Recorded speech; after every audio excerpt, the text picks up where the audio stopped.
Hello বন্ধুরা, আসসালামু আলাইকুম। কেমন আছেন সবাই? আশা করি প্রত্যেকেই ভালো আছেন। ইকবাল একাডেমি ইউটিউব চ্যানেলের পক্ষ থেকে আমি ইকবাল আপনাদের প্রত্যেককে জানাচ্ছি স্বাগতম।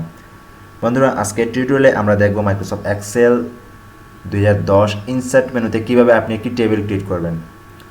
তো বন্ধুরা, আশা করি ভিডিওটি 4 থেকে 5 মিনিটের ভিতরে কমপ্লিট হয়ে যাবে। ততক্ষণ পর্যন্ত অবশ্যই আপনারা ধৈর্য সহকারে দেখবেন। তো তার আগে আমি হোম মেনুর 4টি ভিডিও তৈরি করেছিলাম, class 1, part 1, part 2, part 3, part 4। তো আজকে আমরা দেখব ক্লাস 2 পার্ট 1-এ কীভাবে আপনি ইনসার্ট মেনুর একটি টেবিল ক্রিয়েট করবেন। তো বন্ধুরা, তার জন্য চলে যেতে হবে আমাদেরকে মাইক্রোসফট এক্সেল ওপেন করে নিতে হবে। এক্সেলটি ওপেন করে নেবার আগে আপনাদের কাছে আমার ছোট্ট একটি রিকোয়েস্ট, যারা আমার চ্যানেলটিতে একদম নতুন তারা অবশ্যই চ্যানেলটি সাবস্ক্রাইব করে নেবেন। আর যারা অলরেডি সাবস্ক্রাইব করে নিয়েছেন তাদেরকে I am thanks for you. পাশে থাকা বেল আইকনটি কিন্তু অবশ্যই অন করে রাখতে ভুলবেন না, কারণ পরবর্তী ভিডিওটি আপলোড দেওয়ার সাথে সাথে নোটিফিকেশনটি আপনার কাছে পৌঁছে যাবে। তো বন্ধুরা, আমি আমার মাইক্রোসফট এক্সেলটি ওপেন করে নিচ্ছি। ওপেন করে নেওয়ার পর আমরা যে গত 4টি পার্ট দেখেছিলাম, যে এই 4টি পার্টে আমি আপনাদেরকে দেখিয়েছিলাম। প্রথম পার্টে দেখিয়েছিলাম ক্লিপবোর্ড এবং ফন্টের কাজ, এবং দ্বিতীয় পার্টে দেখিয়েছিলাম অ্যালাইনমেন্ট এবং নাম্বারের কাজ। তৃতীয় এবং চতুর্থ পার্টে আমি আপনাদেরকে দেখিয়েছিলাম এই যে কন্ডিশনাল ফরম্যাটিংয়ের হাইলাইট সেল রুল এবং ম্যানেজ রুলের কাজ। তো আজকে আমরা চলে যাব ক্লাস 2 পার্ট 1-এ। এই যে টেবিল অপশন দেখতে পাচ্ছেন, কীভাবে আপনি টেবিল তৈরি করবেন। তো টেবিলটি তৈরি করার জন্য প্রথমে আপনার যতটুকু জায়গা প্রয়োজন ঠিক ততটুকু জায়গা আপনি এখান থেকে সিলেক্ট করে নেবেন। ঠিক আছে, সিলেক্ট করে নেওয়ার পর এই যে টেবিল অপশন দেখতে পাচ্ছেন, এই টেবিল অপশন আপনি ক্লিক করবেন। ক্লিক করার পর এরকম একটি পপ আপ মেসেজ আপনাদের সামনে চলে আসবে। আসার পর আপনি ওকে অপশনে ক্লিক করবেন। ক্লিক করার পর এখানে দেখেন আপনার টেবিলটা কিন্তু ক্রিয়েট হয়ে গেছে, তৈরি হয়ে গেছে। তৈরি হয়ে যাওয়ার পর বন্ধুরা দেখেন এইখানে ডিজাইন নামের কিন্তু একটু মেনু উপরে চলে আসছে।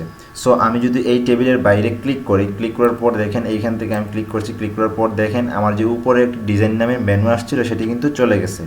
ঠিক আছে, এখন যদি আমি আবার এই টেবিলের উপরে ক্লিক করি তাহলে দেখেন আমার যে ডিজাইন নামের মেনুটি কিন্তু এখানে উপরে চলে আসছে। তো প্রথমে বন্ধুরা আপনারা এখানে দেখতে পাচ্ছেন কলাম 1, কলাম 2, কলাম 3, কলাম 4। এটা কি? এটা হচ্ছে কি বন্ধুরা হেডার রো। এই যে উপরে দেখতে পাচ্ছেন হেডার রো, একটি চেকবক্স রয়েছে, এটা কিন্তু সিলেক্ট রয়েছে। সো এটা যদি আপনি আনচেক করে দেন তাহলে আপনার এই যে হেডার রোগুলো রয়েছে সেগুলো কিন্তু এখান থেকে উঠে যাবে। ঠিক আছে বন্ধুরা, দেখতেই পাচ্ছেন এখান থেকে কিন্তু আমার হেডার রোটি উঠে গেছে। তারপর দেখতে পাচ্ছেন টোটাল রো, এইটা যদি আপনি ক্লিক করেন তাহলে আপনার নিচে একটি টোটাল রো নামের অপশন চলে আসবে। এই যে দেখতে পাচ্ছেন নিচে কিন্তু আমার টোটাল রো নামের একটি অপশন কিন্তু এখানে চলে আসছে, টেবিল চলে আসছে। তারপর দেখতে পাচ্ছেন এখানে ব্যান্ডেড রো, এটা যদি আপনি ক্লিক করেন তাহলে আপনার রোগুলো কিন্তু ব্যান্ডেড হয়ে যাবে। ঠিক আছে, এই যে রোগুলো দেখতে পাচ্ছেন আপনার কিন্তু ব্যান্ডেড হয়ে গেছে।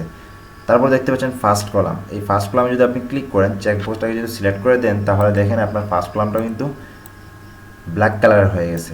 ঠিক আছে, তারপর দেখেন এখানে লাস্ট কলাম রয়েছে, লাস্ট কলামে ক্লিক করলে সেম একইভাবে ডান দিকে দেখবেন এই যে এইভাবে আপনার লাস্ট কলামটি কিন্তু সিলেক্ট হয়ে গেছে। তারপর দেখতে পাচ্ছেন ব্যান্ডেড কলাম, আমরা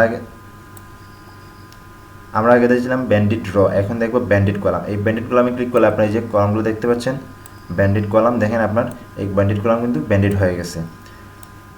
ঠিক আছে, তারপর এখানে দেখতে পাচ্ছেন টেবিল স্টাইল। এই টেবিল স্টাইল দিয়ে কিন্তু আপনি যে কোনো ধরনের যে খুব সুন্দর একটি টেবিল এখান থেকে কিন্তু ব্যবহার করতে পারেন।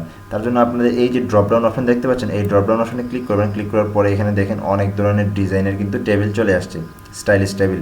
সো এখান থেকে আপনি চাইলে যে কোনো একটি টেবিল চয়েস করতে পারেন বা ব্যবহার করতে পারেন। তো বন্ধুরা, এই ছিল আমাদের আজকের ক্লাস 2 পার্ট 1-এর টেবিল অপশনের কাজ। আশা করি এই টেবিল অপশনটি নিয়ে আপনাদের আর কারো কোনো সমস্যা নেই। যদি থাকে তাহলে অবশ্যই এই ভিডিওর নিচে কমেন্ট করে জানাবেন। কোথায় কোনো সমস্যা হলে আমি সেটা সলভ করে দেওয়ার চেষ্টা করব। আশা করি এই ভিডিওটি আপনাদের ভালো লেগেছে। যদি ভালো লেগে থাকে তাহলে অবশ্যই একটি লাইক দিবেন এবং কমেন্ট করে জানিয়ে দেবেন ভিডিওটি কেমন হচ্ছে। সবাই ভালো থাকবেন এবং ক্লাস 2 পার্ট 2 খুব শীঘ্রই আসছে। আশা করি এই ভিডিওটি আপনারা অবশ্যই দেখবেন। তো সবার সুস্থতা কামনা করি। আজকে আমাদের এখান থেকে বিদায় নিচ্ছি। আল্লাহ হাফেজ।